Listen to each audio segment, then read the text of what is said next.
Hi everyone, it's me again. My connection was shocking, so I just played around with a few things. I've turned off my Wi-Fi and gone onto the sort of a hard link or whatever it's called. So hopefully my internet will survive this 5-day sugar-free challenge. That is the issue with that is the problem with modern technology. Sometimes you don't know when it's going to work, when it's not going to work. So hi everybody, thanks for joining. I'm really excited about this 5-day challenge. I'm excited mainly for me because I do need to have a little bit of a break and look at my sugar content in my diet. But for those of you that are joining me for the first time, my name is Naomi Judge. I'm a naturopath and nutritionist, and I help women discover the connection between their health, happiness and their hormones. And sugar is a huge part of this. Sugar is massive. And this is going wonky, so let me see what I can do. Sugar is a massive part of this. It's a massive part of balancing your hormones. It's a massive part of reducing inflammation.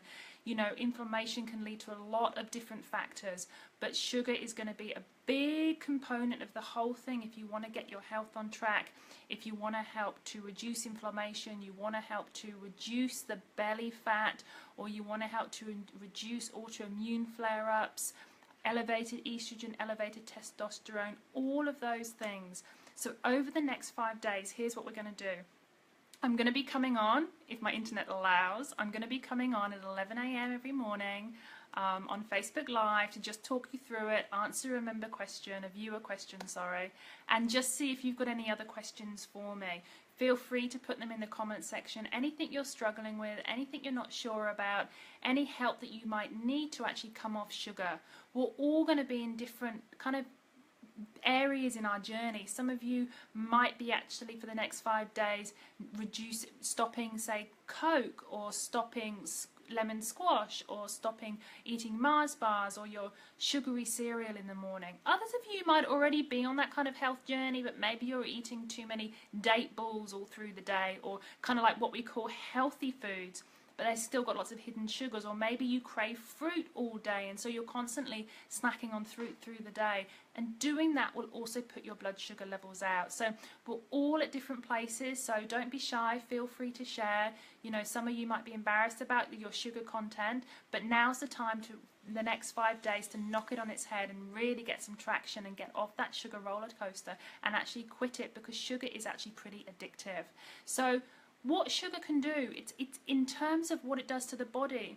It initiates insulin. Insulin is released, and insulin can actually cause inflammation in the body.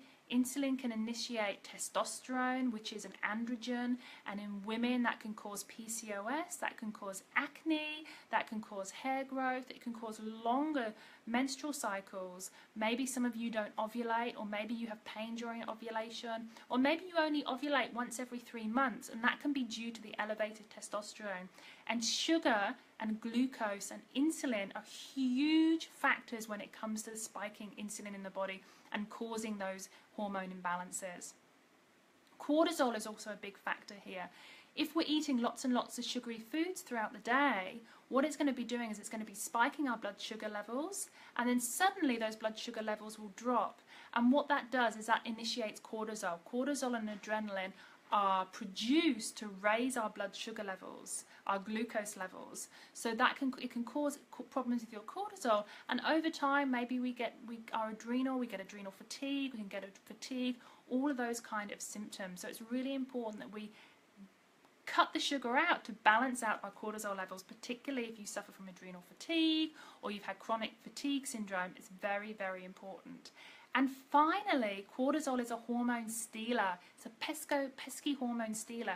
So if you have infertility problems, if you have anxiety, if you have insomnia, if you have weight problems, if you get water retention, if you get sore breasts, if you get nodules on the breasts or your thyroids, if you get constipation around your menstrual cycle, if you get heavy, painful clotting periods, or if you've got endometriosis, what cortisol essentially can be doing, and this is linked to sugar, it can be stealing your hormone progesterone, which is your calming, beautiful hormone, and it can be stealing progesterone to make into cortisol, because it's going to be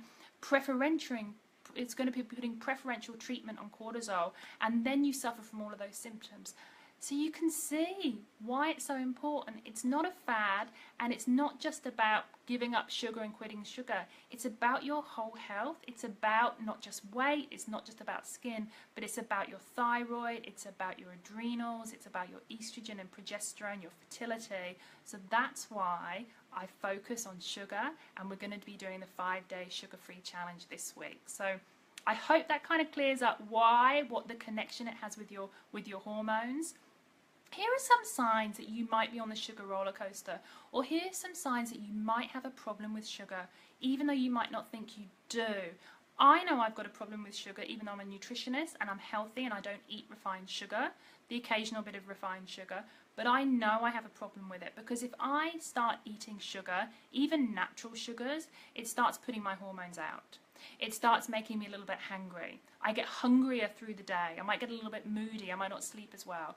I've got a problem because I used to rely on sugar all through my early 20s. I used to have sugar for breakfast. I used to have sugar for lunch and dinner, and just be eating sugar for energy. And what that has essentially done is it's made me susceptible to having insulin resistance and having actually fluctuations in blood sugar. So I need to keep my blood sugar under control. And so some of the signs that you might find, and I remember going through this, I remember having some of these signs, waking at 3 a.m. So what's essentially happening is your blood sugar is dropping and your adrenals are pumping out adrenaline and cortisol in response to lower blood sugar levels. So that's a sign. You wake up suddenly like this. You wake up with a start and you find it difficult to get back to sleep. You're never satisfied after a meal, and we're going to go through that in a minute. But you eat and you're like, I just feel like something else, maybe a chocolate, maybe some ice cream, maybe even you just feel like mango after your dinner. But if you don't feel satisfied after a main meal and you feel like you need something else, that's a big telltale sign as well. Recurring fungal infections, thrush, toenail fungal infections, a white coating on your tongue, dandruff or fungally kind of ear infections, anything fungally, thrushy, discharge, that kind of thing. That can also show that you've got a little bit of a sugar problem. And then you've got trigger hours. I was calling them slump hours once. I did a blog post and I called it slump hours. But I like trigger hours, these trigger hours. What are your trigger hours? Is there a time of day when you're like, I feel like something a little bit sweet? Is it 10 a.m.? Is it 2 p.m., 6 p.m.? Is it before bed? People have trigger hours if you've got a problem with sugar. So recognize your trigger hours, and if you join this challenge and you sign up to the mailing list, I will provide the link. I actually give you ideas of how to deal with these trigger hours, so that will help you as well. Maybe some of you, how are you at the moment? It's 11 o'clock, it's 12 o'clock. I'm not sure how some of you are at the moment. Maybe this is a trigger hour for you.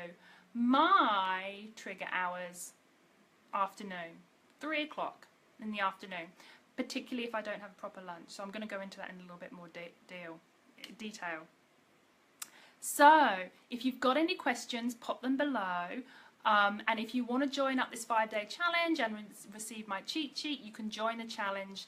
Perfectly fine. I'll post it in the links below as well. And in the header, I've also got details of the webinar I'm doing, 6 Simple Steps to Reset Your Hormones and Shed Stubborn Weight. I'm doing that with health coach Brenda Janschik. We've got the second in our free series coming up on Friday at 12:30 p.m. So I will be putting that in the title if you want to join up to that webinar series, because we're going to be talking about diet, balancing your macronutrients, and blood sugar, and how to use blood sugar to actually get the weight that you want. So we're going to be going into that a little bit more detail, but more about that later.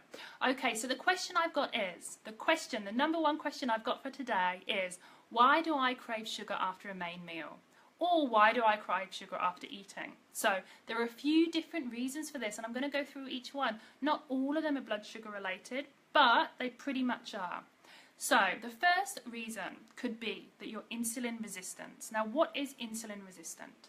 Insulin resistance is where it can be due to a number of different factors. It could be due to stress, but let's say like me, you had a carefree life of eating sugar through your teens, drinking some Coke, eating Mars bars, all of that kind of thing, ice cream. I also didn't eat lots of fat as well, funnily enough.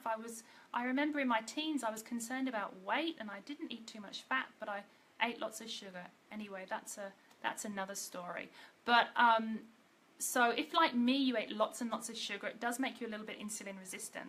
So what can happen is you have your meal, whether it's breakfast, lunch or dinner, you have your main meal.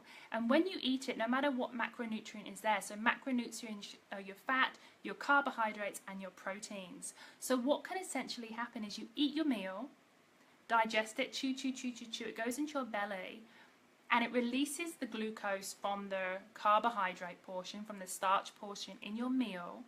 Or if you didn't have any starch, it might use the protein to create some glucose through a process called gluconeogenesis. But essentially what happens is that glucose goes into your blood supply, and the insulin doesn't get triggered. And because you're insulin resistant, the insulin receptors are not sensitive to the glucose because they're kind of bored, they're kind of tired because you've had a lot of insulin over the years. So what they essentially do is they don't trigger the insulin, and so the blood glucose keeps rising until you're hyperglucose in the blood. And that is what can be going on. So if you have a main meal and directly after the main meal you feel, I'm not satisfied, I feel like something different, it could be due to insulin resistance. And what you need to do, it takes time to get over this. It will take time. You've got to go off the sugar. You've got to do this 5-day challenge. And then once you're off the sugar, that will help to recharge your insulin receptors. So that's one thing. The second thing, which I find is the most common, this is the most common thing I find that is so prevalent. It's not having balanced meals. So a balanced meal is having fat, protein and carbohydrate, lots of fiber. So carbohydrate is made up of sugar, starch and fiber. We want to have loads and loads of fiber, about 40 grams a day, to help with our bowel, to help excrete toxins, to help with just all of that kind of function, feeding good bacteria. So that's what we want. Then as part of the carbohydrate, we've got sugar and starch. Sugar we kind of want out of our diet. Sugar's in really high sugar fruits and sweets and refined things. But we do want to have a little bit of starch. Starch is in sweet potatoes. Starch is in your pumpkin, nuts and seeds. You've got starch in quinoa, basmati rice. You've got starch in buckwheat. And what we essentially need to do is we need to make sure we've got a bit of starch in our meal. Too little or too much starch will make us crave something sugary after our meal. Whether that's a piece of fruit, or whether it's a date ball, or whether it's a Mars bar or ice cream, we're all a little bit different in what we crave. But even if you're craving fruit after your meal, it might mean that that meal wasn't perfect balance of macronutrients for you. So what you need to look at is, what was that meal? If you had a massive pasta dish, so you had a pasta dish and you crave something sweet after, you had too much carbohydrate. There was too much starch in your meal, and it's led you to crave after that meal. If you had steak and salad and you crave something sweet after that steak and salad, then there probably wasn't enough starch. So what you need to do is you start to need to look at your meals. And the first email I've sent out today is actually about balancing your meals, because that's the best thing you can do to get off sugar. Balance your breakfast, your lunch and your dinner, and you won't have those fluctuating cravings through the day, and you won't be craving the starch and the sugar after your meal. So for an example, if you were to have steak and salad, you would have steak and salad, some olive oil maybe, or leave a little bit of fat on the steak, and then have a small portion of half a cup of roast sweet potato or half a cup of roast pumpkin. And that will create this beautiful balance of macronutrients that will leave you satisfied to your next meal. And so you're not craving whatever it is sweet that you're craving after your meal. Because once you stop needing these things and once you stop craving, it really opens you up to a whole new life, because you're not reliant on your cravings. You're not dependent on food in terms of needing to have certain things all the time. You feel much freer. You have your breakfast, your lunch and your dinner, and you just feel fantastic with not being reliant on other things that you have to have in your cupboard, or having that intense craving, because intense cravings are just not a nice feeling to have, especially when you're trying to stop something like sugar. So my number one tip, especially for that, especially for craving after a meal, is to make sure that meal is balanced. I'm happy for you to suggest your meals in the comments. Let me know what you're eating through the week. Let me know how you feel, good combinations together. On the email that I sent out today, it goes out, I think it went out this morning at about 8ish. But if you sign up, you'll get it tomorrow. It actually talks about how to balance your meals and the best macronutrients to use when you're talking about protein, fats and your starches as well. So I really highly recommend that. Two other things that I have found as well, if you do crave after your main meal, so interesting to look at this. Candida infection. If you've got a fungal infection like Candida, some signs and symptoms can be a white tongue, it can be white discharge, it can be yeast infections, it can be itchy eyes, itchy waxy ears, dandruff, hair loss, depression, fatigue. If you have a Candida infection, what's going to happen after your main meal is you're just going to crave sugar. You're going to crave sweet, because that fungus or whatever it is in your gut is kind of triggering you to want sweet because it wants its food. That's what they feed off. They feed off sugar. So they're going to be telling you, hey, we want some sugar. Give us some sugar. I wasn't happy with that steak and salad because that's really not feeding me. I need something else to eat. And so look at your other symptoms, and that will give you a good indication.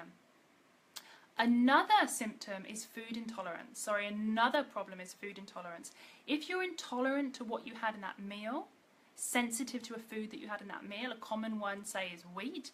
If you're sensitive to food that you ate in that meal, you may crave after that meal. You may not feel satisfied, or you may still feel hungry, or you may feel nauseous, or you may feel depressed or fatigued. So look at your symptoms after eating. So my main tips today in terms of keeping you sugar-free forever, but during this 5-day sugar-free challenge, is to get your meals sorted for the week.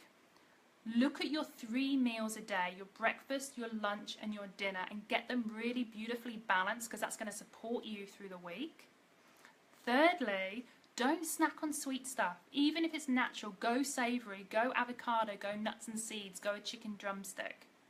Go savoury. If you are hungry and you snack on something sweet, even if it's natural for the moment, it's gonna cause your blood sugar to spike up. So go savoury. So follow those tips today, and you're gonna feel absolutely. It's gonna really help you through this 5-day challenge. It's gonna be the #1 thing that's really gonna be that kind of like marker. It's gonna stop you from really going to the cookie jar. So that is my tip for today. Balance out your meals. Your fat, your protein, and your starch, which is a component of your carbohydrate.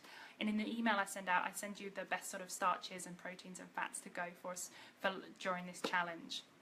If you do want to know more about the diet aspect of it all, in terms of balancing those out, what foods can cause symptoms, and what foods you might be sensitive to, feel free to sign up for the webinar, 6 Simple Steps to Reset Your Hormones and Shed Stubborn Weight. That's on Friday at 12:30 p.m, so we're going to go more into diet then. If you want to grab your cheat sheet, you can sign up to my mailing list, just the 5-day sugar-free challenge mailing list, and I will send you the cheat sheet plus those macronutrients which are going to support you through the 5 days. So I hope you're doing well for day #1. I'm doing good so far. Yesterday I had... what did I have yesterday? I actually had a little bit of ice cream yesterday because it's so hot here, and it's very hot here today. God, I feel like shaving my head when it's like this.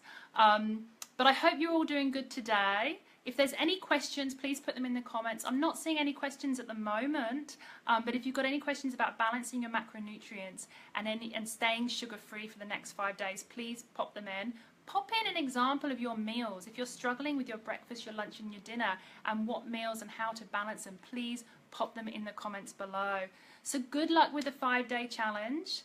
Enjoy today, keep hydrated, have some lemon or lime in water to keep nice and hydrated. And I'm going to see you here tomorrow at 11 a.m. and we're going to go strong into day 2 of the 5-day sugar-free challenge. So have a great day. Pop any comments that you've got in the post below, and I'll talk to you soon. Bye-bye.